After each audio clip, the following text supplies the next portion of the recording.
আজকে কিছু অটোওয়ালাদের নিয়ে কথা বলতে চাই। এই অটো রিক্সাগুলো যখন চলছে মানুষের জন্য খুবই সুবিধা হয়েছে চলতে ফিরতে। এখন কিছুদিন আগে এই 2-3 দিন হয়েছে বোর্ডে একটা অ্যাক্সিডেন্ট হওয়ার কারণে অটো রিক্সাগুলো বন্ধ করে দিছে। এখানে কিছু স্থানীয় লোকেরা অটোগুলো বন্ধ করে দিছে। এখন আমাদের যাতায়াতের খুবই কষ্ট হইতেছে। এখন এই যে বৃষ্টি পড়তেছে রাত্রে 10টা, আজকে শুক্রবার। তো এখান থেকে আবার এই লাইনে দিয়া অটো চলে অন্য লাইনে। তো আমি কলসিটি গিপার যাবো, এক অটোওয়ালার কাছে গেলাম।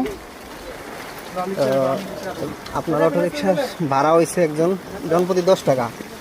এখন ওনাকে আমি বললাম খাতুনপট্টির যাবেন মামা, উনি বলছে যাবো, ভাড়া পড়বে 50 টাকা। মানে 10 টাকার ভাড়া 50 টাকা। চিন্তা করেন আমরা কোথায় আছি, দেশটা কীভাবে আছে।